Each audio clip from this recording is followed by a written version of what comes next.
Hello everyone, my name is Simrandeep Singh. I hope you all are doing well. तो इस video में हम start करेंगे अपना स्कूल ऑफ ओपन लर्निंग के सेमेस्टर 4 एमबीए प्रोग्राम का कोर्स सब्जेक्ट जिसका नाम है लीगल एनवायरनमेंट ऑफ बिजनेस, जिसका हम chapter number lesson number 3 start करेंगे। जो ये हमारी बुक है ना, लीगल एनवायरनमेंट ऑफ बिजनेस की, इसके अंदर ना टोटल 10 लेसन हैं और 10 में से जो 9 लेसन है ना, वो एक्ट ही हैं सारे। तो आप ना मेक श्योर करना कि जो सारे एक्ट्स हैं ना, ये इंपॉर्टेंट भी हैं और ये थोड़े बड़े-बड़े भी हैं, तो ये लास्ट डे पे नहीं हो पाएँगे। तो ट्राई करना कि इसको थोड़ा-थोड़ा रोज़-रोज़ पढ़ते रहें, वरना लास्ट में आपको प्रॉब्लम हो जाएगी, ठीक है जी? तो सबसे पहले हम स्टार्ट करेंगे, जो आज का हमारा जो टॉपिक है, उसका नाम है सेल्स ऑफ गुड एक्ट। जो सेल्स ऑफ गुड एक्ट है 1930, तो आपको नाम से ही पता चल रहा होगा कि ये एक्ट एक्जिस्टेंस में कब आया था? 1930 में आया था। और सेल्स ऑफ गुड एक्ट हमें बताता क्या है? सेल्स ऑफ गुड एक्ट हमें बताता है, ये एक इंपॉर्टेंट लॉ है जो हमें बताता है कि इंडिया में जो भी हमारे गुड्स हैं, उसकी सेल को रेगुलेट करता है। जो बायर्स हैं, जो सेलर्स हैं, उनकी जो राइट्स हैं, उनके ऑब्लिगेशंस को डिफाइन करता है। तो ये जो पूरा एक्ट है, इसके ऊपर बेस्ड है। अब आप में से बहुत सारे कहेंगे कि ये एक्ट तो 1930 में आया, तो क्या 1930 से पहले कोई एक्ट नहीं था? नहीं जी, था। जो ये जो सेल्स ऑफ गुड एक्ट है, ये तो एग्जिस्टेंस में है 1930 में। बट 1930 से पहले जो हमारा कॉन्ट्रैक्ट इंडियन कॉन्ट्रैक्ट एक्ट था 1872, ये उसी का पार्ट था। बट 1930 में अंग्रेजों ने क्या किया, इसको अलग से एक एक्ट बना दिया। अब आपके मन में आएगा 1930, ये तो भिड़े जी के जमाने का मतलब एक्ट है, तो आज भी हम इसको क्यों पढ़ रहे हैं या आज भी ये एग्जिस्टेंस में क्यों है? तो कोई भी जो पुरानी चीज होती है वो खराब नहीं होती और जो नई चीज होती है वो हमेशा अच्छी नहीं होती। ऐसे तो हमारे पेरेंट्स भी पुराने, तो वो भी खराब थोड़ा ना है। तो ऐसी जो ये एक्ट है ना, ये आज भी बिल्कुल एज इट इज फॉलो होता है और ये बिल्कुल अच्छे से 1930 में भी डिफाइन किया गया था, ड्राफ्ट किया गया था, तो इसमें कोई प्रॉब्लम नहीं है। बट इन एनी केस अगर इसमें कोई भी लीगल चेंजेस करने पड़ते हैं, तो जो हमारे हाउसेज हैं, लोकसभा और राज्यसभा, उसमें हम इस एक्ट को लेके जाएंगे और जो भी वहां के मेंबर्स होते हैं, वो इसके ऊपर डिबेट करके इसके अंदर जो भी एक्ट के अंदर चेंजेस है वो कर लेते हैं और उसको हम अमेंडमेंट्स के पे हम पढ़ लेते हैं उसको। ठीक है जी, तो हम स्टार्ट करते हैं सेल्स ऑफ गुड एक्ट। ठीक है। जो इस वीडियो का मोटिव होगा ना, इस वीडियो का स्पेसिफिकली मोटिव है कि आपको ना कम टाइम पे ज्यादा से ज्यादा कवरेज देना और आपको ज्यादा से ज्यादा एग्जाम ओरिएंटेड वीडियोस होंगी। तो अगर आपका सिर्फ फोकस है कि मुझे बहुत ज्यादा लॉ को पढ़ना है, तो ये वीडियोस आपके काम की नहीं है। बट मैं आपको मेक श्योर करता हूँ कि ये वीडियो देखने के बाद ना आप बहुत इजीली ना ओवरऑल जो आपका जो भी एग्जाम पॉइंट ऑफ व्यू से आपको कॉन्सेप्ट बहुत जल्दी ना क्लियर हो जाएंगे। जो भी लॉ होता है ना, वो ना वैसे बेयर एक्ट में लिखा होता है। अब बेयर एक्ट का क्या मतलब है? लीगल लैंग्वेज में लिखा होता है। वो जो लीगल लैंग्वेज होती है ना, वो थोड़ी इंग्लिश मुश्किल होती है, तो ऑब्वियसली मैं वर्ड टू वर्ड तो नहीं पढ़ूंगा। मैं टॉपिक का नाम पढ़ूंगा और आपको पढ़ाना स्टार्ट कर दूंगा, जिससे आप बहुत कम टाइम में आपको जो पूरा कॉन्सेप्ट है वो क्लियर हो जाएगा। उसके बाद आप वीडियो से खुद से मतलब आप एक बारी बुक को रीड करोगे तो आपका स्टार्ट हो जाएगा। ठीक है। तो सबसे पहले ना हम स्टार्ट करेंगे कि जो सेल्स ऑफ गुड एक्ट है, आपने देखे होगा सेल्स ऑफ गुड एक्ट में वर्ड क्या है? गुड्स। तो हमें सबसे पहले पता तो होना चाहिए कि गुड्स का मतलब क्या होता है। अगर हमें यही नहीं पता होगा कि गुड्स का मतलब क्या होता है, तो हम स्टार्ट ही कैसे करेंगे? ठीक है जी। चलो, तो सबसे पहले जो गुड्स होते हैं ना, वो तीन टाइप के गुड्स होते हैं। कितने टाइप के? तीन टाइप के। जो तीन टाइप के गुड्स होते हैं वो होते हैं, एक एग्जिस्टिंग गुड्स, एक होते हैं फ्यूचर गुड्स और एक होते हैं हमारे कंटिंजेंट गुड्स। जो हमारे एग्जिस्टिंग गुड्स होते हैं ना, वो भी ना दो टाइप के होते हैं, एक होते हैं स्पेसिफिक गुड्स और एक होते हैं नॉन स्पेसिफिक गुड्स। अब ये जो लॉ मेकर्स है ना, उन्होंने स्पेसिफिक गुड्स का नाम डाल दिया असर्टेन गुड्स और जो नॉन स्पेसिफिक गुड्स है उसका नाम क्या डाल दिया? Uncertain goods. अब स्पेसिफिक गुड्स क्या क्या मतलब होता है? लेट से आप किसी शॉप में गए, मोबाइल शॉप पे, और आपने वहां पर जाके बोला कि मुझे ना एक आईफोन 15 चाहिए। अब आईफोन 15 तो उसकी शॉप में बड़े सारे हो सकते हैं, लेट्स उसके पास तो 10 यूनिट्स पड़े हुए हैं। तो उसमें आपने बोला कि मुझे ना जिसका सीरियल नंबर 1 2 3 4 है, मतलब हर एक मोबाइल का कोई स्पेसिफिक सीरियल नंबर होता है ना, आपने मेंशन कर दिया कि मुझे आईफोन 15 जिसका सीरियल नंबर है 1 2 3 4 5, मुझे वही वाला चाहिए। तो वो हो गया आपका स्पेसिफिक गुड्स, मतलब असर्टेन गुड्स। बट अगर आपने वहां पर जाके बोला कि मुझे आईफोन 15 दे दो, तो जो शॉपकीपर है वो क्या करेगा? अपनी मर्जी से कोई भी आपको क्या दे देगा? आईफोन 15 दे देगा। तो वो क्या बन जाएगा? आपका अनअसर्टेन क्या बन जाएगा? गुड्स बन जाएगा। ठीक है जी। और अगला हमारे गुड्स का क्या नाम होता है? वो नाम होता है फ्यूचर गुड्स। अब फ्यूचर गुड्स कौन से होते हैं? फ्यूचर गुड्स वो गुड्स होते हैं जो जब हम कॉन्ट्रैक्ट करते हैं ना, उस टाइम पे वो एग्जिस्ट नहीं करते, बल्कि जो फ्यूचर में या तो वो मैन्युफैक्चर होने वाले होते हैं या फिर वो एक्वायर होने वाले होते हैं। तो उस टाइम पे हम सेल पॉसिबल नहीं होती, और इसको हम क्या कहते हैं? अग्रीमेंट टू सेल कहते हैं। फ्यूचर गुड्स में हम क्या करते हैं? अग्रीमेंट टू सेल कहते हैं। जो हमारा एक्जिस्टिंग गुड्स होते हैं उस पे तो सेल पॉसिबल होती है, क्योंकि हमारे पास गुड्स अवेलेबल होते हैं। बट जो फ्यूचर गुड्स हैं, जो भी हमारे पास अवेलेबल नहीं है, उनको भी हम थोड़ा ना सेल कर सकते हैं। उनके लिए हम क्या करते हैं? अग्रीमेंट टू सेल, मतलब हम फ्यूचर में करेंगे। अब ये अग्रीमेंट टू सेल क्या भला होती है? ये जो अभी भला होती है, ये अभी आपको 2 4 5 मिनट में आपको पता चल जाएगी। तो ठीक है, जो फ्यूचर फ्यूचर गुड्स होते हैं उसके बारे में मैंने आपको बता दिया। अब फ्यूचर गुड्स का एक एग्जांपल ले सकते हैं। लेट्स से आप किसी फार्मर के पास गए और आपने उसको बोला कि जो आप अगले साल इसके ऊपर आम उगाओगे ना, तो आज ही ना आप मेरे से एग्रीमेंट कर लो कि जितना भी ग्रो होगा ना, तो मैं आपसे खरीद लूँगा। उसको क्या कह देते हैं? Future goods. अच्छा, और जो लास्ट इसका पार्ट है गुड्स का, वो क्या है? Contingent goods. अब कंटिंजेंट गुड्स कौन से थे? कंटिंजेंट वो गुड्स होते तो ये भी फ्यूचर गुड्स हैं, बट इसकी एग्जिस्टेंस ना किसी और कंडीशन के ऊपर ना डिपेंड करती है। अब इसका क्या मतलब है? लेट्स से आप लेट्स से आप ना किसी के पास गए, अब लेट्स से आप मेरे पास आए और आपने बोला कि मुझे ना एक रेयर पेंटिंग चाहिए। तो मैंने आपको बोला कि मैं रेयर पेंटिंग तो आपको सेल कर दूँगा, बट अगर वो रेयर पेंटिंग मेरे पास आएगी तो ही मैं सेल करूँगा। इसका एग्जांपल क्या है? लेट्स से जो वेलकम मूवी थी, वेलकम मूवी में जो मजनू भाई थे, जिन्होंने ट्रैफिक में मतलब खड़े होके उन्होंने जो एक पेंटिंग बनाई थी, गधे के ऊपर घोड़ा या घोड़े के ऊपर गधा, जो भी बनाया था, तो उन्होंने क्या करा, वो जो पेंटिंग थी वो किसको बेची थी उन्होंने? उन्होंने बेची थी इशिका जी को। अब वो जो पेंटिंग तो एक ही है, मजनू भाई तो ने एक ही पेंटिंग बनाई थी। अब वो जो पेंटिंग है वो भी है इशिका जी के पास। अब अगर वो इशिका जी सिमरन को मतलब मुझे वो पेंटिंग बेचेगी, तभी तो मैं आपको बेच पाऊंगा। बट अगर इशिका जी को सच में उस पेंटिंग से प्यार हो गया, वैसे तो उन्होंने हमने मूवी में देखा था पानी में फेंक दिया था, बट स्टिल अगर उनको सच में उस पेंटिंग से प्यार हो जाता है और वो पेंटिंग वो मुझे सेल नहीं करेगी, तो मैं आपको सेल ही नहीं कर पाऊंगा। तो एक कंटिजेंट गुड्स वो होते हैं कि किसी इवेंट पे डिपेंड करते हैं कि शायद फ्यूचर में वो गुड्स मेरे पास मिलेंगे, तो ही मैं आपको क्या कर पाऊंगा? सेल कर पाऊंगा। ठीक है जी, तो ये हो गया। अच्छा, इसका जो अगला टॉपिक का नाम है, उसका नाम क्या है? Effects of perishing. पेरिशिंग का क्या मतलब है कि अगर गुड्स खराब हो जाते हैं तो उसका क्या मतलब होता है? अब एक बात बताओ, जैसे वो सुना था ना, वो एक मुहावरा कि शीशा हो या दिल हो, आखिर टूट तो जाता है। अब बताओ, अगर शीशा दिल भी टूट जाता है तो गुड्स कौन सी बड़ी चीज है? गुड्स भी तो खराब हो सकते हैं। तो सेम चीज, अब गुड्स खराब कौन से हो सकते हैं? हमने ऊपर सीखे थे गुड्स दो टाइप के होते हैं, एक स्पेसिफिक गुड्स होते हैं और एक नॉन स्पेसिफिक गुड्स होते हैं। स्पेसिफिक मतलब असर्टेन गुड्स और नॉन स्पेसिफिक गुड्स मतलब अनअसर्टेन गुड्स। ठीक है, तो अब अगर स्पेसिफिक गुड्स खराब हो जाते हैं, उस केस में क्या होगा? लेट से आप एग्जांपल समझो, लेट से आप में से किसी ने बोला कि मुझे ना सिमरन के साथ शादी करनी है, ठीक है, पर सिमरन ने तो किसी और को दिल दे दिया। अब एक बात बताओ, अब अगर शादी से पहले सिमरन शादी करने से मना कर दे, आप ये थोड़ा ना कहोगे कि चलो सिमरन नहीं मिला तो किसी और सिमरन से शादी कर लोगे। जैसे वो मूवी थी तनु वर्ड्स मनु, उसमें वो कहता है रीबॉक नहीं तो रीबूक ही सही, ऐसा तो नहीं हो सकता। अगर स्पेसिफिक गुड्स खराब हो जाते हैं, उस केस में क्या होगा? अगर कॉन्ट्रैक्ट में जो गुड्स भी डिसाइड किए जाते हैं, अगर वो डिस्ट्रॉय हो जाते हैं, तो जो कॉन्ट्रैक्ट होता है वो हो जाता है वॉइड। वॉइड का क्या मतलब होता है? कैंसिल। अब जो लॉ के कुछ वर्ड्स हैं जैसे वॉइड, आपको ना ये अगर वर्ड्स आप अगर एग्जाम में लिख के होगे तो आपको ज्यादा वर्ड्स मिलेंगे। अगर आप लिख के होगे कॉन्ट्रैक्ट कैंसिल हो जाता है, या अगर आप लिख के होगे कॉन्ट्रैक्ट वॉइड हो जाता है, तो इन दोनों में ना डिफरेंस क्या होगा कि जो वॉइड है ना वो बेयर एक्ट का वर्ड है, तो उससे आपको मार्क्स अच्छे मिल सकते हैं। ठीक है, तो मैंने आपको क्या बताया, अगर असर्टेन गुड्स खराब हो जाते हैं, उस केस में क्या हो जाएगा? उस केस में आपका कॉन्ट्रैक्ट क्या हो जाएगा? वॉइड हो जाएगा। बट यही अगर केस होता है अनअसर्टेन गुड्स का, तो आपको कोई और गुड्स उठा के दे सकते हैं। एग्जांपल मैंने आपको पहले बताया था, जो आईफोन 15 का, आप किसी शॉप में गए, आपने बोला कि मुझे तो सीरियल नंबर 1 2 3 4 5 पे चाहिए, मोबाइल चाहिए। अब अगर वो मोबाइल खराब हो गया तो फिर तो कॉन्ट्रैक्ट ही खत्म हो गया, कैंसिल हो गया।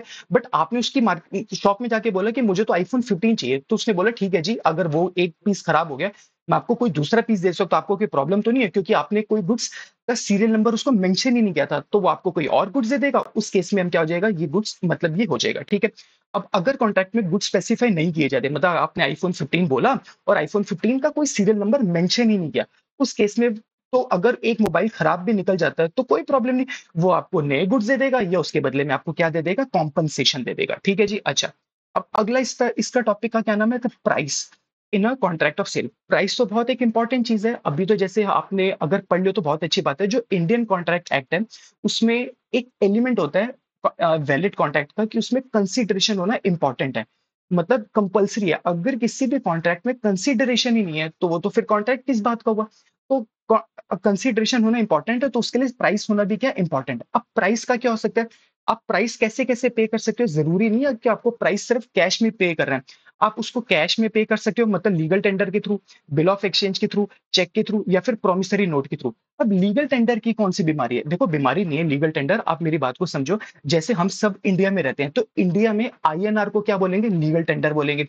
अगर आप इंडिया में यूएसडी में ट्रेड करते हो तो वो लीगल टेंडर नहीं माना जाता। इसका क्या मतलब? अगर जैसे इंडिया में, जैसे हमारे मोदी जी ने क्या किया था थोड़ा टाइम पहले, 2000 रुपए के नोट बैन कर दिए थे। अगर अब कोई इंसान 2000 के नोट में डील कर रहा है, तो वो तो कागज का टुकड़ा है, वो लीगल टेंडर नहीं माना जाएगा। ठीक है जी, अच्छा।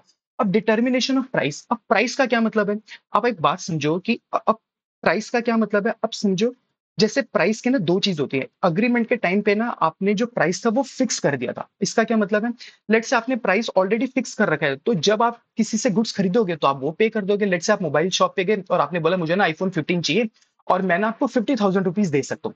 तो आपने उसी टाइम पे स्पेसिफिकली क्लियरली बता दिया कि ये जो कॉन्ट्रैक्ट है उसमें कंसीडरेशन मतलब जो प्राइस है वो कितना है 50,000, तो आपको वो पे करना पड़ेगा। बट लेट्स से आपने बोला आपने ना प्राइस फिक्स नहीं किया और आपने सामान खरीद लिया। अब आप कौन-सा प्राइस दोगे? जो मार्केट वैल्यू होगी। अब आप मार्केट वैल्यू कैसे निकालोगे मोबाइल की? अरे फ्लिपकार्ट पे चेक कर लो, अमेज़न पे चेक कर लो। अब आप आईफ़ोन 15 खरीदने के बाद ये नहीं कह सकते, अरे मैंने तो सोचा था ये आईफ़ोन 15 तो 5-10 रुपए का होगा तो मैं खरीद लूँगा। अब आप बता रहे हो ये तो 60,000 रुपए का, मैं तो नहीं दे सकता। बट ऑब्वियस सी बात है ना कि आप शॉपकीपर क्या बोलेगा? अरे यार आप मेरी शॉप में आ रहे हो तो पहले कम से कम मार्केट प्राइस तो देख लेते। अगर आपने मुझे सेल से पहले नहीं बोला और मैंने डब्बा ओपन कर दिया, अब आपको तो सामान खरीदना पड़ेगा और आपको वही प्राइस देना पड़ेगा जो मार्केट में चल रहा है। तो इसको हम क्या कह देते हैं? ये कह देते हैं। ठीक है जी? चलो, अगला टॉपिक का क्या नाम है? अर्नेस्ट मनी, डिपॉज़िट मनी या फिर सिक्योरिटी मनी। अच्छा, मैं आपको एक स्टोरी के थ्रू बताता हूँ। लेट्स से जैसे मैं खुद राजौरी गार्डन में रहता हूँ, तो लेट्स से आप क्या हो, आप अपनी मम्मी के साथ क्या करें, आप राजौरी गार्डन की मार्केट में शॉपिंग करने आए, तो यहाँ पर क्या करा, जैसे यहाँ पर बहुत सारी शूज़ की दुकानें हैं, चप्पलों की दुकानें हैं, वैसे भी लेडीज़ जैसी शूज़, चप्पलें, कपड़े देखती हैं, तो वो थोड़ी मतलब उनको ऐसा लगता है कि हम पूरी दुकान ही खरीद ले या ऐसा कुछ कर ले। तो उन्होंने क्या करा, आप किसी मम्मी के साथ अपनी शॉप में गए, तो उन्होंने क्या करा, पूरी दुकान के सामान निकलवा के रख दिया। अब आपके पास थोड़े पैसे कम पड़ गए। अब आपने उनको क्या बोला कि एक काम करो, मैं ना आपको जैसे अभी 5,000 रुपीज़ दे देता हूँ और बाकी मैं कल आके आपको सारी पेमेंट कर दूँगा और मैं आपसे सामान खरीद लूँगा। इसको क्या कहते हैं, सिक्योरिटी अमाउंट कहते हैं, डिपॉज़िट अमाउंट कहते हैं या फिर अर्नेस्ट मनी कहते हैं। मतलब जब आपने कॉन्टैक्ट किया ना, तो आपने पूरी पेमेंट नहीं करी। आपने क्या करा, आपने जस्ट एक सिक्योरिटी या फिर जो पूरा कॉन्ट्रैक्ट का प्राइस था ना, उसका कुछ अमाउंट आपने पे कर दिया और जब आप सामान खरीद मतलब जब आप सामान की डिलीवरी लेने आओगे, तो आप पूरी पेमेंट कर दोगे। इसको कहते हैं अर्नेस्ट मनी या फिर डिपॉज़िट मनी, जो आपने बिल्कुल छोटा-सा क्या करा, आपने उसको पार्ट करा। ठीक है जी? अच्छा, अब इसमें आप थोड़ा-सा आप इस चीज़ के बारे देखो, इसमें होता क्या-क्या। अच्छा, सबसे पहले इसमें क्या करते हैं कि अगर कॉन्ट्रैक्ट टर्मिनेट हो जाता है। अच्छा, कॉन्ट्रैक्ट टर्मिनेट का क्या मतलब होता है? टर्मिनेट का मतलब होता है कॉन्ट्रैक्ट कैंसल हो जाना। मैंने आपसे बताया ना कि अगर आप कोई अच्छा वर्ड यूज़ करोगे ना, तो आपको थोड़े अच्छे मार्क्स मिलेंगे, वरना फिर अब थोड़े कम मार्क्स मिल जाएँगे। अच्छा, अब देखो हुआ क्या, कॉन्ट्रैक्ट टर्मिनेट के बारे हुआ क्या? लेट्स से आपकी मम्मी तो रजौरी गार्डन आई हुई थी, तो उन्होंने क्या करा, उन्होंने तो शॉपिंग कंटिन्यू करी। अब जो स्टफ्स था या क्लोथ था, वहाँ पर सामान तो निकलवा के वो दूसरी दुकान पे चली गई और उन्होंने वहाँ पर जाकर देखा, उनको कोई और सामान अच्छा लग गया। अब मम्मी को तो कोई रोक नहीं सकता। अब मम्मी ने बोला, "एक काम कर, तू चला जा दुकान पे और उसको बोल दे मुझे ना सामान नहीं चाहिए।" अब सबसे पहले तो वहाँ जाओगे तो आप अपनी इज़्ज़त का कचरा कराओगे, पर अब माताजी के सामने किसी की चल थोड़ा ना सकते, अब आपको जाना तो पड़ेगा। चलो अब वो बेइज़्ज़ती होगी, वो तो चलो अलग बात है, बट हम तो लीगल लॉ के थ्रू समझेंगे। अगर बायर की गलती से ना कॉन्ट्रैक्ट कैंसल हो जाता है, मतलब आपकी मम्मी ने मना कर दिया कि मुझे वो सामान पसंद नहीं है, क्योंकि लेडीज़ की जो चॉइस है वो थोड़े-थोड़े टाइम में बदलती रहती है। दूसरी दुकान पे गई, दूसरी चीज़ पसंद में आ गई, तो पुरानी चीज़ कैंसल कर दी और अब आपको भेज दें कि जाओ जी, अब जो हमने सिक्योरिटी दी थी ना, वो वापस लेके आओ। अब उस केस में क्या होगा? देखो, अगर जो कॉन्ट्रैक्ट है वो आपकी मम्मी कैंसल कर दी है, मतलब अगर ये बायर की गलती से कॉन्ट्रैक्ट कैंसल होता है, तो जो भी आपने एडवांस दे रखा था दुकानदार को, वो ना फ़ोरफिट हो जाएगा। फ़ोरफिट मतलब वो अपने पास पैसा रख लेगा और इवन जो शॉपकीपर है ना, वो आपसे एक्स्ट्रा डैमेजेस भी क्लेम कर सकता है। क्यों? क्योंकि वो सामान तो उसने किसी और को बेचा नहीं, वो सामान तो उसने अलग रख दिया और अब आप उससे पैसा वापस लेने आ रहे हो, वो कहेगा जी अब ये तो सामान कहीं बिकेगा नहीं, तो वो कहेगा कि इसका पैसा भी मैं आपसे कुछ ना कुछ वो कॉम्पेंसेशन आपसे क्लेम कर सकता है। बट अगर शॉपकीपर ही मना कर दे कि जी मुझे तो आपको सामान ही नहीं बेचना, उस केस में जो आपने उसको एडवांस पे कर रखा था, वो आपको वो एडवांस वापस करेगा और आप भी उससे क्या कर सकते हो, डैमेजेस क्लेम कर सकते हो। एग्जाम्पल, आपकी मम्मी ने ना 10,000 रुपए का सामान बाहर रखा है और आपने उसको 2,000 रुपए दे रखे थे। अब आप उससे 2,000 रुपए तो वापस ले लोगे और साथ में ना आप उसको ये भी कहोगे कि अब मैं दूसरी दुकान पे जा रहा हूँ ना, तो ये सामान मुझे मिल रहा है 11,000 रुपए का, तो मुझे 1,000 रुपए ना एक्स्ट्रा देना पड़ रहा है। तो जो एक्स्ट्रा 1,000 देना पड़ रहा है ना, वो एज़ अ डैमेज आप मुझे वो दोगे, ताकि मैं वो सामान महँगे में मार्केट से जाके खरीद सकता हूँ। ठीक है जी? चलो जी। अच्छा, अगला टॉपिक का क्या नाम है? Time. Time stipulation in contract of sale. अब जो टाइम होना है वो भी बहुत इंपॉर्टेंट होता है। टाइम ना हम 2 चीज़ों के थ्रू सीखेंगे। एक तो होगा time delivery time of goods और पेमेंट का बारे देखेंगे। देखो डिलीवरी के बारे क्या है, लेट्स से किसी लड़की की ना शादी है, ठीक है? अब लड़की की शादी है तो उसमें ऑब्वियसली जो ब्राइड होती है उसके लिए सबसे इंपॉर्टेंट क्या होता है, उसका लहंगा। ऑब्वियसली अब सोचिए, जिस दिन लड़की की शादी है उस दिन उसको लहंगा नहीं मिला और उसके अगले दिन मिल जाता है लहंगा। तो क्या वो लहंगा उसके काम का है? अब वो तो किसी काम का ही नहीं है। वैसे भी जो इतना लाखों करोड़ों रुपए का लड़की का लहंगा पहनती है, वो एक ही बारी पहनेगी, उसके बाद तो वो पहनेगी नहीं, उसके बाद तो उसके लिए वैसे ही वेस्ट है। और अगर वो उस दिन भी नहीं पहन पाई और अगर उसको उस दिन वो लहंगा टाइम पे नहीं मिल पाया, तो उसके बाद तो वो क्या करेगी? इस केस में क्या होगा, अगर जो भी गुड्स हैं, जैसे हमारे केस में लहंगा था, अगर डिलीवरी का टाइम कॉन्ट्रैक्ट में बहुत इंपॉर्टेंट होता है। अगर सेलर, जो भी शॉपकीपर है, वो गुड्स टाइम पर डिलीवर नहीं करता, मतलब लड़की को लहंगा टाइम पर नहीं मिलता, तो क्या होगा, जो बायर है, मतलब जो लड़की है, वो क्या कर सकती है, कॉन्ट्रैक्ट को कैंसल कर सकती है। या फिर बायर के पास एक ऑप्शन होता है कि वो डिले को एक्सेप्ट कर ले या फिर कॉन्ट्रैक्ट को वॉइड कर दे, मतलब कैंसल कर दे। लेट्स से लड़की को शादी से 1 घंटा पहले लहंगा मिल जाता है, लेट्स से फेरे से 1 घंटा पहले लहंगा मिल जाता है। अब वो तो पहले नाइट सूट पहन के ही आ जाती है शादी में, बट लेट्स से उसको 1 घंटा पहले मिल जाता है। तो वो क्या करती है, अब कहती है चलो कोई नहीं, अब लेट आए तो देर आए दुरुस्त है, वो लहंगा पहन लेती है।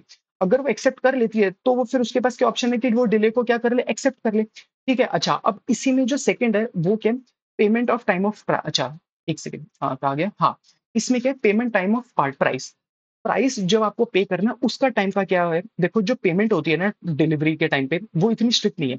आप पेमेंट ना डिले भी कर सकते हो। इसका क्या मतलब, अगर बायर पेमेंट लेट करता है उस केस में सेलर क्या कॉन्ट्रैक्ट कैंसिल नहीं कर सकता। मतलब अगर आप किसी दुकान पे कोई सामान खरीदने जाते हो और उस सामान के बदले में आप उसको पैसे 2-4 दिन, 5-10 दिन लेट दे देते हो, तो उस केस में वो कॉन्ट्रैक्ट कैंसल नहीं होगा। उस केस में हम क्या करेंगे, उस केस में अगर सेलर गुड्स टाइम पर, अच्छा सॉरी, अगर बायर लेट पेमेंट करता है तो सेलर कॉन्ट्रैक्ट कैंसल नहीं करता। उस केस में क्या होगा, अगर कॉन्ट्रैक्ट में पेमेंट का स्पेसिफिक टाइम मेंशन हो, लेट्स से आपने बोला कि मैं ना 15th को ही पेमेंट करूंगा। उस केस में अगर आपने पेमेंट उसको लेट्स से करी 18th को, अगर आपने पेमेंट करी 18th को, तो जो आपने 3 दिन डिले करी है वो उससे आपका कॉम्पनसेशन मान सकता है, कुछ फाइन मान सकता है, यही होगा। ठीक है जी। अच्छा अगला क्या है? अगला है सेल और एग्रीमेंट टू सेल। अभी याद है मैं आपको अभी बता रहा था ऊपर कि जो फ्यूचर गुड्स होते हैं उसमें हम सेल नहीं होती, उसमें अग्रीमेंट टू सेल होता है। तो यही है, सेल और अग्रीमेंट टू सेल, इन दोनों में ना थोड़ा थोड़ा सा डिफरेंस तो हम देखते हैं। देखो मीनिंग, सबसे पहले है कि जब गुड्स और पैसे तुरंत एक्सचेंज हो जाते हैं उसको हम क्या कहते हैं, सेल कहते हैं। और अग्रीमेंट टू सेल में क्या होता है, जो गुड्स होते हैं ना वो फ्यूचर में डिलीवर करने वाले होते हैं, तो वो एक प्रॉमिस होता है, तो वो अग्रीमेंट टू सेल होता है। ठीक है जी। अच्छा इसका नेचर क्या होता है, इसका नेचर होता है एब्सोल्यूट, मतलब ये पक्का कॉन्ट्रैक्ट होता है। क्यों? क्योंकि आपकी ऑलरेडी सेल हो चुकी है और जो गुड्स हैं वो आपके एग्जिस्टेंस में अभी पड़े हुए हैं। बट जो अग्रीमेंट टू सेल में नेचर होता है ना, वो क्या होता है, वो ना कंडीशनल होता है। कंडीशनल क्यों होता है? क्योंकि ना अभी आपके पास ना वो फ्यूचर में गुड्स अवेलेबल होंगे। लेट्स से मैंने आपको बताया, आपने फार्मर के साथ कॉन्ट्रैक्ट किए कि आपको फ्यूचर में वो आम देगा, तो वो ना शर्तों पे डिपेंड करता है। अगर आम ही ना हो गए फिर तो कंडीशनल होता है। ठीक है, अच्छा थर्ड केस में टाइप्स ऑफ कॉन्ट्रैक्ट। अब जो टाइप्स ऑफ कॉन्ट्रैक्ट होता है वो क्या होता है, ये होता है एग्जीक्यूटेड कॉन्ट्रैक्ट, सेल वाला। और जो एग्रीमेंट टू सेल होता है वो होता है एग्जीक्यूटिव कॉन्ट्रैक्ट। एग्जीक्यूटिव कॉन्ट्रैक्ट का क्या मतलब होता है, कंप्लीट हो चुका है। मतलब अगर कोई कॉन्ट्रैक्ट कंप्लीट हो चुका है तो उसको हम क्या कहते हैं, एग्जीक्यूटेड कॉन्ट्रैक्ट कहते हैं। और अग्रीमेंट टू सेल में हम क्या बोलेंगे, हम उसको कहेंगे एग्जीक्यूटिव कॉन्ट्रैक्ट, क्योंकि ये फ्यूचर में भी कंप्लीट होने वाला है। अभी तो ना हमने गुड्स देखे हैं ना अभी पेमेंट करी है, इस करके ऐसा करेंगे। अच्छा अगला इसका क्या पॉइंट है, ओनरशिप। ओनरशिप, सेल के टाइम पे जो ओनरशिप है वो तो उसी टाइम पे ही ट्रांसफर हो जाती है बायर के पास। बट अग्रीमेंट टू सेल में ओनरशिप उसी टाइम पे ट्रांसफर नहीं होती, वो अभी भी स्टिल सेलर के पास होती है, क्योंकि वो गुड्स वो फ्यूचर में डिलीवर होने वाले होते हैं। अच्छा अगला पॉइंट क्या है, राइट टू सेल। अच्छा राइट टू सेल का क्या मतलब होता है, राइट टू सेल का मतलब होता है कि जैसी ओनरशिप बायर के पास आ गई तो उसके पास राइट भी आ गया कि अब वो गुड्स रीसेल भी कर सकता है आगे। बट अग्रीमेंट टू सेल के जो बायर होता है उसके पास वो राइट नहीं आता, क्योंकि अभी उसके पास गुड्स ही पोजेशन में नहीं है। उस केस में सेलर के पास ही गुड्स रहते हैं, तो उसी के पास ही राइट होता है गुड्स को दोबारा सेल करने का। अच्छा अगला पॉइंट क्या है इसमें, अगला पॉइंट है इसमें, अगर गुड्स खराब हो जाए उस केस में क्या होगा, अगर गुड्स खराब हो जाते हैं सेल के टाइम पे तो बायर ही लायबल है, या बायर को ही चूना लगेगा। क्यों? अरे यार जब एक बारी सेल हो चुकी है तो गुड्स तो अब बायर के हो चुके हैं ना, अब वो कटे जले जलाए कुछ भी करे वो बायर की रिस्पॉन्सिबिलिटी है। बट अग्रीमेंट टू सेल में सेलर की रिस्पॉन्सिबिलिटी होती है। ऐसा क्यों? क्योंकि फ्यूचर में गुड्स ट्रांसफर होने हैं, अभी तो गुड्स ट्रांसफर ही नहीं होने। ठीक है। और इसके अगला क्या, टैक्सेशन। टैक्सेशन का क्या कर सकते हैं हम इसमें, जो सेल होती है उसमें उसी टाइम पे टैक्स पे कर दिया जाता है, और एग्रीमेंट टू सेल में टैक्स उस टाइम पे नहीं किया जाता। अच्छा ठीक है जी। अच्छा बायर का क्या राइट होता है, अगर सेलर कॉन्ट्रैक्ट कैंसिल कर दे या फिर तोड़ दे उस केस में हम क्या करेंगे, उस केस में जो है बायर है वो डैमेजेस भी क्लेम कर सकता है और साथ में गुड्स को भी क्लेम कर सकता है, और दोनों के ऊपर कर सकता है। बट अग्रीमेंट टू सेल में ना जो बायर है वो सिर्फ डैमेजेस क्लेम कर सकता है, गुड्स क्यों नहीं क्लेम कर सकता, क्योंकि गुड्स तो फ्यूचर में क्लेम होने थे। अच्छा और जो लास्ट पॉइंट है वो क्या, अगर सेलर को पेमेंट नहीं मिलती उस केस में क्या होगा, सेल के टाइम पे, तो अगर आपका सेल वाला ऑप्शन है, मतलब फर्स्ट वाला ऑप्शन है सेल के टाइम पे, तो बायर जो है वो प्राइस भी पे करेगा और उस केस में वो कॉम्पनसेशन भी कर सकता है। बट अग्रीमेंट टू सेल में क्या होगा, सिर्फ सेलर क्या होगा, वो डैमेजेस ही क्लेम कर सकते हैं। ठीक है जी। जो मैंने 2-3 एक्स्ट्रा पॉइंट्स बोले ना आपको ना यहाँ पर मिल जाएंगे। ठीक है, तो चलो अगला क्या है, जो इसका टॉपिक का नाम है वो है हमारा कंडीशंस एंड वारंटीज। एक सेकेंड, हाँ जी ठीक है। तो conditions and warranties, conditions versus warranty या कंडीशंस एंड वारंटी, इन दोनों के बीच में हम थोड़ा सा डिस्कशन करते हैं क्या होता है। देखो कंडीशंस का क्या मतलब होता है, कंडीशंस ना एक इंपॉर्टेंट कुछ शर्तें होती हैं जो कॉन्ट्रैक्ट में ना मेंशन कर रखी होती हैं। अगर वो गुड्स के अंदर या फिर वो कंडीशंस पूरी नहीं होगी ना, तो बायर जो होता है वो कॉन्ट्रैक्ट क्या कर देता है, कैंसल कर देता है। एग्जांपल आप समझो, लेट्स से आप ना किसी शॉप पे गए और आपने उसको बोला कि मुझे ना एक ब्राइडल वियर, मुझे कोई लहंगा चाहिए, और आपने उसको स्पेशली बोला मुझे ना वो पिंक कलर का चाहिए, या मुझे वो रेड कलर का चाहिए, और आपने उसको क्लियरली उसमें स्पेसिफिक चीजें बता दी। बट जब वो बन के आया ना, तो कुछ और ही बना। आपने बोला था पिंक, वो बना के लाया मजेंटा, आपने बोला पिंक, वो बना के लाया काला। तो उस केस में जो एग्रीमेंट है ना, वो कैंसल हो जाएगा। क्यों? क्योंकि जो आपने कंडीशंस बताई थी वही पूरी नहीं हो पाई। वैसे तो आजकल फ्रेंडशिप भी कंडीशंस पे बेसिस पे होती है, शर्तों के बेसिस पे होती है। जब तक इंसान का मतलब होता है तब तक वो बात करते हैं, और जैसे ही बात खत्म हुआ तो फिर चलते बनते हैं। पर चलो हम टॉपिक में वापस आते हैं। कंडीशंस का मैंने आपको मतलब बता दिया, ठीक है। वारंटी का क्या मतलब होता है? वारंटी का क्या मतलब होता है? सिंपल, वारंटी का सिंपल मतलब होता है कि वारंटी ना छोटी गारंटी होती है, जो आपको इंश्योर करती है कि जो भी प्रोडक्ट की क्वालिटी है या जो भी उसकी परफॉर्मेंस है ना, वो बेटर परफॉर्म करेगा, ठीक है। तो जैसे हम चाइना का माल होता है, हम क्या कहते हैं? चाइना का माल का क्या होता है? चले तो चांद तक, ना चले तो रात तक, ठीक है। लेट्स से अब आप कोई सामान खरीदने के, लेट्स से आपने आईफोन 15 खरीदा, जैसे आपने बिल लिया उसके ऊपर लिखा होता है 1 साल की वारंटी। इसका क्या मतलब है? अगर वो फोन 1 साल के अंदर खराब हो जाता है तो कंपनी या तो आपको रिप्लेस करके देगी, या फिर आपको वो रिपेयर करके देगी, ठीक है जी। तो ये मैंने आपको बेसिक मतलब बता दिया। जो ये वाला है ना, मतलब डिफरेंशिएट, वो आप एक बार खुद पढ़ लेना, आपको समझ में आ जाएगा, ठीक है। ये इंपॉर्टेंट है, इसमें ये मैं आपको अच्छे से डिस्कस कर देता हूँ, ठीक है जी। कंडीशंस एंड वारंटी में ना, अब आप थोड़ा ना आराम से समझना, मैं आपको एग्जांपल के थ्रू भी बताऊंगा और अच्छे से समझना। सबसे पहला पॉइंट क्या है? जब ब्रीच ऑफ कंडीशंस को ब्रीच ऑफ वारंटी मान लिया जाता है, इसका क्या मतलब है? आपको ना मैं एक एग्जांपल बता रहा हूँ, आप उसके थ्रू समझना। लेट्स से जैसे एक फार्मर है, ठीक है, उसने क्या करा, आपने ना, या फार्मर है या लेट्स से कोई भी शॉपकीपर है, आपने उसके साथ क्या करा, एक ना कॉन्टैक्ट किया कि मुझे ना ऑर्गेनिक मैंगोज बेचने का कॉन्टैक्ट किया, ठीक है। और उसने आपको क्या करा, लेट्स से आपने उसने ना आपको ऑर्गेनिक मैंगोज नहीं दिए, और उसने आपको नॉर्मल मैंगोज दे दिए जो केमिकल से बने हुए थे। ऑर्गेनिक मैंगोज कौन से होंगे? जो बिना पेस्टिसाइड्स के थ्रू मतलब बने होंगे, ठीक है। अच्छा, अब उस केस में हुआ क्या? अब आपने क्या किया, जो आपके पास मैंगोज आए, आपने देख तो लिया कि जो मैंगोज हैं वो मेरे डिस्क्रिप्शन के अकॉर्डिंग तो नहीं है। मैंने तो उसको बोला था कि मुझे ऑर्गेनिक सामान चाहिए, उसने तो मुझे नॉन ऑर्गेनिक सामान दे दिया। अब आपने क्या करा, वो जो सारे आम थे वो सारे आम खा लिए, हजम कर लिए, और अब आप शॉपकीपर के पास गए और आपने बोला, अरे यार, वो जो तूने आम दिए थे ना यार, वो तो ऑर्गेनिक नहीं थे। तो वो कहेगा, एक काम करो, मुझे वापस कर दो। आपने क्या करा, आपने आम खा के जो गुठलियां थी ना, सूखी सूखी, वो पकड़ा दी कि जी ये गुठलियां ले ले। अब वो गुठलियां थोड़ा ना लेगा, अब वो कहेगा, जी अगर आपको मेरे सामान नहीं पसंद में आया, और अगर आपको लगता है कि जो मैंने आपको प्रोमिस करे थे या जो भी आपको कंडीशंस आपने मुझे बताई थी उसके अकॉर्डिंग सामान नहीं दिया, तो आप मुझे सामान वापस करो ना। इन गुठलियों का क्या करूंगा मैं? पेड़ थोड़ा ना उगाऊंगा दोबारा से, मुझे थोड़ा ना वो चाहिए। अब उस केस में क्या हो सकता है, वो कॉन्ट्रैक्ट ना कैंसिल नहीं हो सकता। क्यों? क्योंकि गुड्स तो आपने ऑलरेडी कंज्यूम कर लिया। अब आप उससे सिर्फ ना डैमेजेस क्लेम कर सकते हो।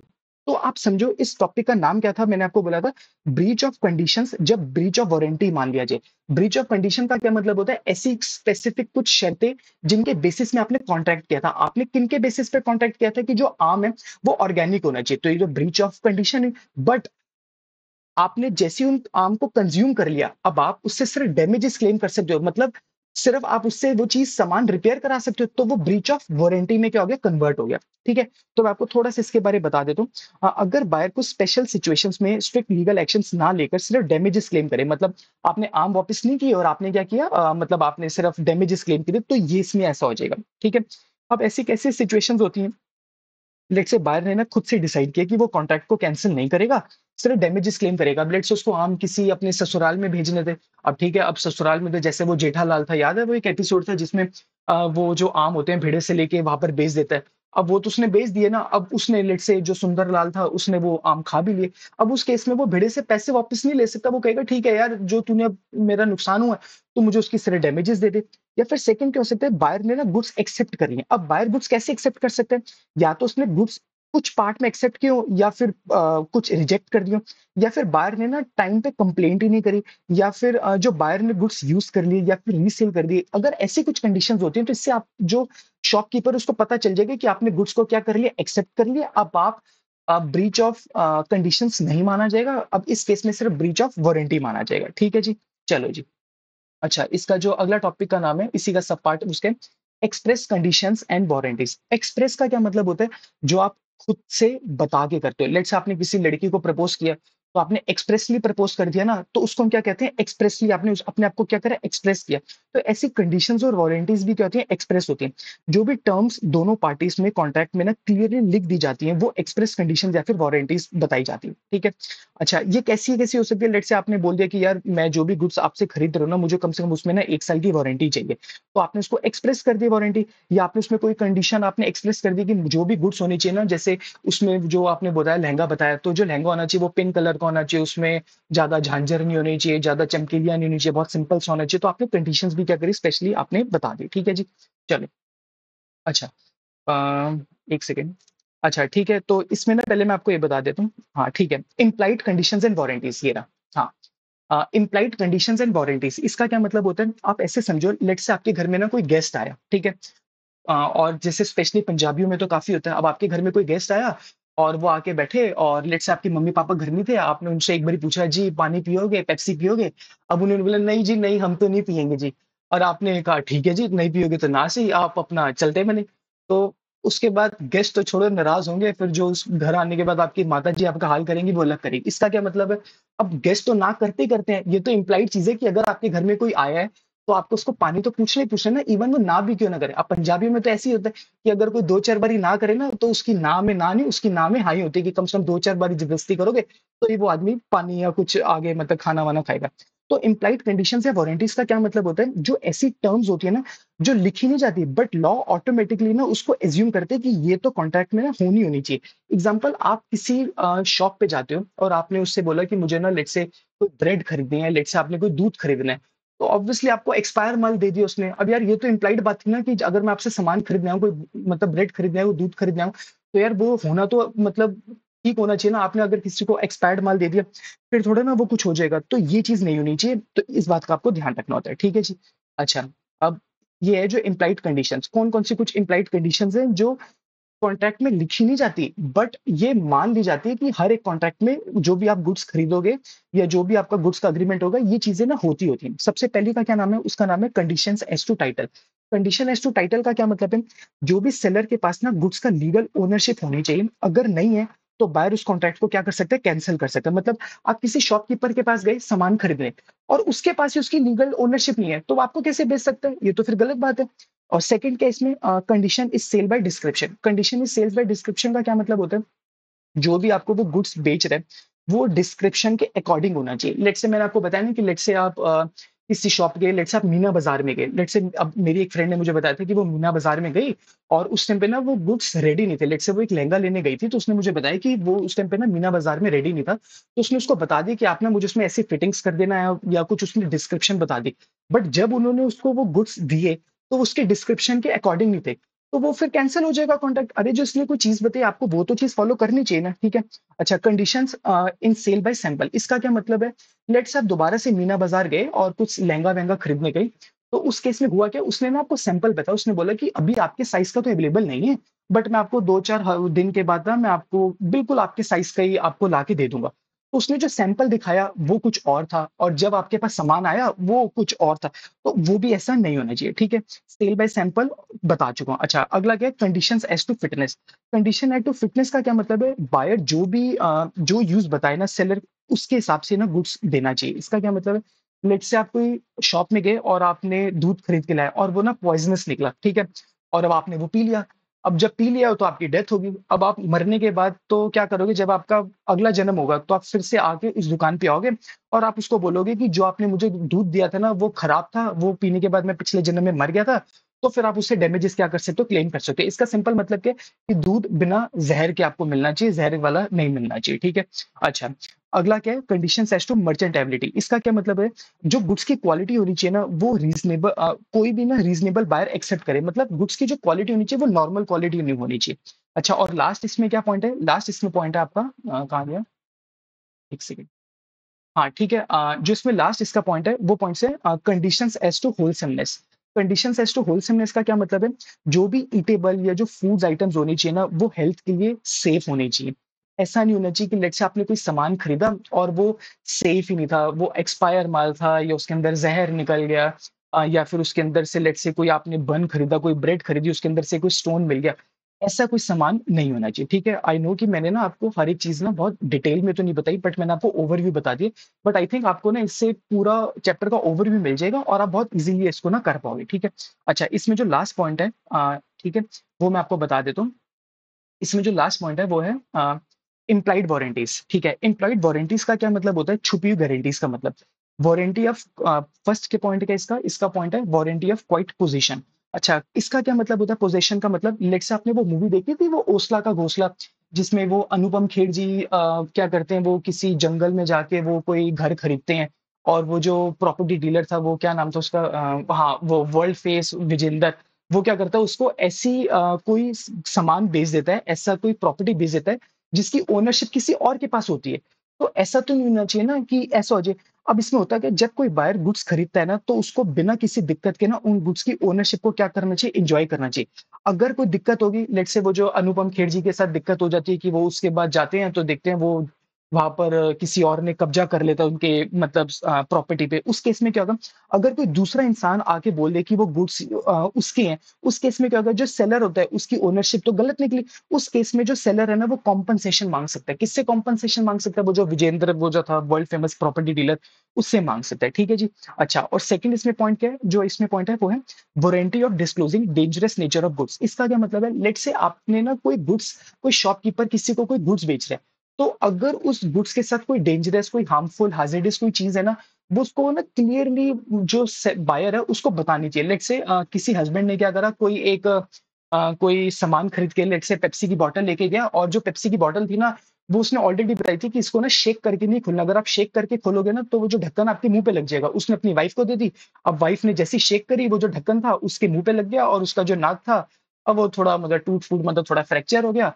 अब वो, अब शॉपकीपर के पास गया, उसने बोला सॉरी। तो सॉरी नहीं है, अगर आपको पता था कि शेक करने से ढक्कन ऐसे उड़ सकता है, तो आपको क्लियरली पहले बायर को बताना चाहिए कि इन गुड्स के साथ ना ये प्रॉब्लम हो सकती है, तो आप इन गुड्स को ना ठीक से क्या कर सकते हो, यूज करना, ठीक है। जो मैंने ना जो वीडियो बनाई है, ये जो सेल्स ऑफ गुड एक्ट की बनाई है, ये इसका फर्स्ट पार्ट ही मैंने बनाया है। मैं ट्राई करूंगा कि इसका जो सेकंड पार्ट है वो भी मैं जल्दी बनाऊं। जो सेकंड पार्ट है वो भी आई थिंक 15-20 मिनट का और बनेगा। मैंने इसमें आई थिंक 60-70% जो कॉन्सेप्ट्स हैं वो कवर कर दिए। मैंने डिटेल तो नहीं बताया, मतलब आपको मैंने पूरा जो जो भी कॉन्सेप्ट्स बताए उसका एक समराइज वे में आपको एक समरी बताने की कोशिश करिए, ताकि जैसे आप बुक को रीड करोगे ना, आपको समझ में आ जाएगी। अगर आपको बहुत ज्यादा डिटेल चाहिए, तो वो तो वीडियोस 2-2 3-3 घंटे की भी बन सकती हैं, तो मैं चाहता नहीं कि इतनी बड़ी वीडियोस बनाने का। तो अगर आपको ये वीडियो अच्छी लगी हो ना, तो प्लीज वीडियो को लाइक करना, चैनल को सब्सक्राइब करना, और अपने फ्रेंड्स के साथ इस वीडियो को जरूर शेयर करना, और अच्छे अच्छे अपने प्यारे कमेंट्स भी बताना। वरना हो सके तो मुझे फ़ोन करके या फिर मुझे मैसेज करके थैंक यू भी बोलना, क्योंकि वीडियोज़ बनाने में बहुत ज़्यादा ना मतलब काफ़ी ज़्यादा मेहनत लगती है, काफ़ी ज़्यादा एफर्ट्स लगते हैं, और ये सारी वीडियोज़ यूट्यूब पे फ्रीली आपको अवेलेबल हैं। तो आपको अच्छी लगी हो तो प्लीज़ अपने जो भी आपके सजेशंस हैं, वो मेरे से ज़रूर शेयर करना। इसी के साथ हम नेक्स्ट वीडियो में जल्दी से मिलते हैं। तब तक के लिए tata, bye bye, see you soon, bye bye.